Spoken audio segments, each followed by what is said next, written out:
Hello everyone, welcome to global knowledge by Sagar. आज हम बात करेंगे जीएसटी काउंसिल के बारे में। हाल ही में ये न्यूज़ में है क्योंकि अभी भी जो है हाल ही में इसकी बैठक हुई है। तो जानते हैं क्या महत्वपूर्ण यहाँ पे बिंदु निकलते हैं एग्ज़ाम के लिए और क्या यहाँ पे संबंधित प्रश्न निकलते हैं। तो चलिए शुरू करते हैं इसके बारे में। तो सबसे पहले हम जानते हैं वस्तु एवं सेवा कर के बारे में। एक राष्ट्र एक कर प्रणाली लागू करने के उद्देश्य से अर्थात पूरे राष्ट्र में पूरे भारत में क्या है एक जैसा कर जो है स्थापित करने के उद्देश्य से 1 जुलाई 2017 को अप्रत्यक्ष अर्थात इनडायरेक्ट टैक्स के रूप में वस्तु एवं सेवा कर आरंभ किया गया था और यह पूरे भारत में लागू होता है। जीएसटी ने केंद्र और राज्य सरकारों द्वारा लगाए जाने वाले कई करों का स्थान ले लिया और 122वें संविधान संशोधन विधेयक के पारित होने के बाद संविधान का 101वां संशोधन अधिनियम 2017 के रूप में इसको लाया जाता है। संविधान संशोधन ने केंद्र और राज्य दोनों के जीएसटी लगाने के लिए समान शक्तियां प्रदान की हैं। वस्तु की बिक्री पर कर लगाने के लिए केंद्र और सेवा की व्यवस्था पर कर लगाने के लिए राज्य को शक्तियां प्रदान की गई हैं। तो संशोधन के माध्यम से संविधान में 3 नए अनुच्छेद जोड़े जाते हैं। यहाँ पे आर्टिकल 246A क्या कहता है कि संसद और राज्य विधानसभा दोनों को जीएसटी से संबंधित कानून बनाने की समान शक्तियाँ होंगी। हालांकि संसद वस्तु और सेवाओं के अंतर राज्य व्यापार की स्थिति में कानून बनाने की शक्ति उनके पास विशेष होती है। वहीं आर्टिकल 269A अंतर्राज्य व्यापार की स्थिति में जहां जीएसटी केंद्र सरकार द्वारा लगाया जाता है और एकत्र किया जाता है, केंद्र द्वारा केंद्र और राज्य के बीच कर राजस्व आय को इस प्रकार से विभाजित किया जाएगा कि संसद द्वारा जीएसटी परिषद की अनुशंसाओं के आधार पर कानून द्वारा प्रावधान किया जाएगा। वहीं 279A क्या कहता है कि राष्ट्रपति को जीएसटी परिषद का गठन करने का अधिकार देता है। इसमें अनुच्छेद में जीएसटी परिषद का गठन और प्रकार्य भी शामिल है, अतः फंक्शन भी इसके जो है वो शामिल होते हैं। जीएसटी में 3 प्रकार के जो है वो टैक्स शामिल किए जाते हैं। एक आ जाता है एकीकृत जीएसटी जिसको इंटीग्रेटेड जीएसटी कहा जाता है या फिर आईजीएसटी भी कहा जाता है। यह वस्तु और सेवाओं के अंतर्राज्य व्यापार के दौरान लगाया जाता है। यह केंद्र सरकार द्वारा लगाया और एकत्र किया जाने वाला कर होता है, लेकिन राजस्व जो है वो केंद्र और राज्यों के बीच जो है एक निश्चित दर पर बांटा जाता है। वस्तु या सेवाओं का आयात भी आईजीएसटी को आकर्षित करता है। हालांकि आयात की स्थिति में जीएसटी के साथ साथ आधारभूत सीमाओं शुल्क भी लगाया जाता है और निर्यात पर क्या है शून्य जीएसटी लगता है। निर्यात शून्य का मतलब यहाँ पे ये हो जाता है कि अगर कोई राज्य है, कोई एक राज्य है ए और कोई दूसरा राज्य है यहाँ पे बी, अगर ए राज्य जो है इसको बी को अपना सामान बेच रहा है, ठीक है, तो इस पर क्या होगा शून्य जो है जीरो यहाँ पे टैक्स लगेगा। जबकि बी क्या कर रहा है यहाँ से खरीद रहा है, दूसरे राज्य से ए से क्या खरीद रहा है, तो इस पर क्या है टैक्स लग जाएगा। तो इसलिए क्या है जो राज्य अपना सामान जो है दूसरे को निर्यात कर रहा है, दूसरे राज्य को दे रहा है, तो वहाँ पे क्या है शून्य जीएसटी लगेगा उस पर। नेक्स्ट चलते हैं कि राज्य जीएसटी होता है, स्टेट जीएसटी कहा जाता है यहाँ पे। अच्छा, यह वस्तु और सेवाओं की केवल अंतर्राज्य अर्थात राज्य के भीतर व्यापार पर लगाया जाता है। ठीक है, केवल राज्य के अंदर जो भी आदान प्रदान हो रहा है या फिर चीज़ें जो चल रही हैं वस्तुओं का, ये उन्हीं पर ही लगाया जाता है। हालांकि उस पर भी सीजीएसटी भी लगाया जाता है जिसको केंद्रीय जीएसटी कहा जाता है। उदाहरण के लिए पश्चिम बंगाल के भीतर वस्तुओं की किसी भी आवाजाही के लिए 12% जीएसटी लगता है, जबकि एसजीएसटी और सीजीएसटी जो है वो दोनों 6% वहाँ पे देखने को मिलते हैं, उदाहरण के तौर पर। वहीं केंद्र जीएसटी की बात करें जिसको सेंट्रल जीएसटी कहा जाता है।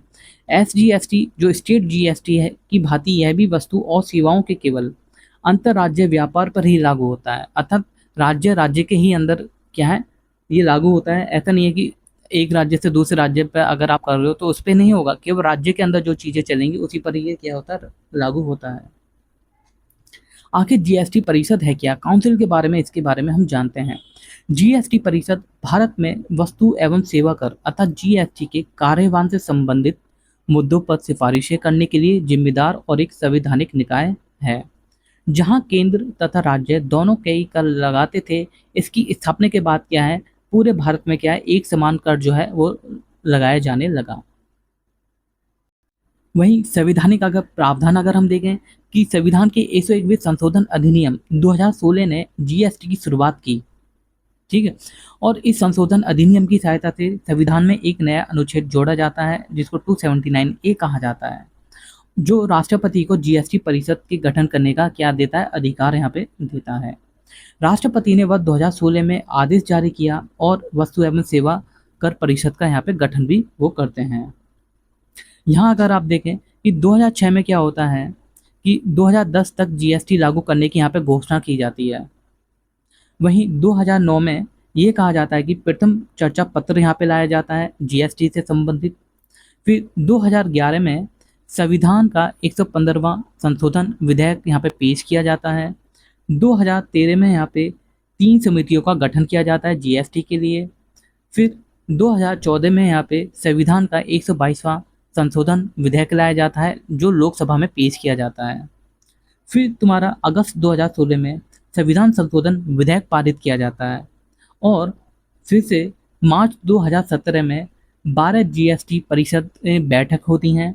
वहाँ पे सीजीएसटी, एसजीएसटी, यूटीजीएसटी, आईजीएसटी, नुकसान भरपाई उपकर विधेयक की अनुशंसाएं और रिकमेंडेशन वहाँ पे लाई जाती हैं और तब जाके 2017 में क्या है, इसको लागू किया जाता है। जीएसटी परिषद के गठन की अगर बात करें तो यहाँ पे जो अध्यक्ष होता है वो केंद्रीय वित्त मंत्री होते हैं। एक बार प्रश्न पूछा गया था कि क्या हमेशा ही जो केंद्रीय वित्त मंत्री जो है वो उसके अध्यक्ष होते हैं या फिर पहले, इससे पहले भी जो है कोई और मंत्री आपका क्या है रह चुका है अध्यक्ष। तो भाई हमेशा ही जो है इसके केंद्रीय वित्त मंत्री जो है वो इसके अध्यक्ष होते हैं, चाहे कुछ भी हो जाए। उपाध्यक्ष की बात करें, राज्य सरकार के मंत्रियों में से ही उपाध्यक्ष चुना जाता है। इनमें केंद्र राज्य मंत्री और सभी राज्यों के वित्त मंत्री भी शामिल होते हैं। गणपूर्ति जो सदस्य होते हैं वो 50% होते हैं, अर्थात कोरम के लिए जो है 50% सदस्यों की आवश्यकता होती है। संकल्प पारित करने के लिए उपस्थित और मतदान करने वाले जो लोग हैं वो 75% जो है सदस्य होने चाहिए। यहाँ पे केंद्र सरकार के वोट का जो भार होता है वो कुल मतों का 1/3 होता है, जबकि राज्यों के लिए क्या होता है 2/3 मतों के बराबर होता है। जीएसटी परिषद कानून, नियम, दर आदि सहित जीएसटी से संबंधित सभी चीज़ों पर क्या करती है, रिकमेंडेशन देती है।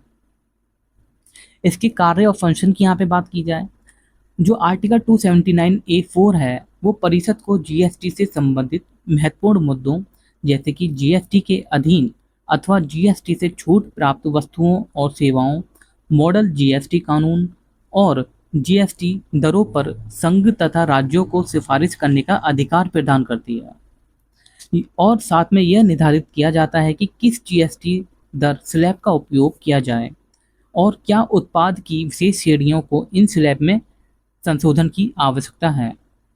यह परिषद प्राकृतिक आपदाओं, विपदाओं के दौरान अतिरिक्त संसाधन जुटाने के विशेष दरों और कुछ राज्यों के लिए विशेष प्रावधान का भी ये क्या करती है, विचार करती है और साथ में रिकमेंडेशन भी करती है। इसके द्वारा जो है कुछ निर्णय लिए जाते हैं, जैसे कि 15 करोड़ से कम कारोबार वाले 90% करदाता वो राज्य कर प्रशासन में न्यायित होंगे। वहीं 1.5 करोड़ से कम कारोबार वाले 10% करदाता केंद्रीय कर प्रशासन में न्यायित होंगे। वहीं 1.5 करोड़ से अधिक कारोबार वाले करदाता केंद्र और राज्य कर प्रशासन के बीच समान रूप से क्या किए जाएंगे, विभाजित किए जाएंगे। जीएसटी द्वारा कुछ प्रतिस्थापित अप्रत्यक्ष कर हैं जिनको जीएसटी में क्या है, शामिल नहीं किया गया, जैसे कि मूल सीमा शुल्क हो गया, सीमा शुल्क पर अधिभार हो गया, सीमा शुल्क उपकर हो गया, मोटर वाहन कर हो गया, स्टाम्प शुल्क हो गया, राज्य उत्पादन शुल्क हो गया जैसे शराब, पेट्रोलियम उत्पाद हो गया, एंटी डंपिंग और सेफगार्ड ड्यूटी यहाँ पे आपका आ जाता है। वही मनोरंजन टैक्स हो गया, चुंगी टैक्स हो गया, कच्चे पेट्रोलियम हो गया, हाई स्पीड पेट्रोल हो गया, प्राकृतिक गैस हो गया, विमान टरबाइन ईंधन हो गया, तंबाकू और तंबाकू उत्पाद हो गया। इनको क्या है, सबको जीएसटी में शामिल नहीं किया गया है। ये किसके अंडर आ जाता है, ये सब के सब आपके स्टेट के अंदर आ जाती है कि भाई इनको जो है स्टेट जो है खुद संभालेगी, खुद जो है वो टैक्स लगाएगी। सो आई होप कि लेक्चर आपको अच्छा लगा होगा। फिर मिलते हैं एक नए लेक्चर के साथ, तब तक के लिए जय हिंद जय भारत।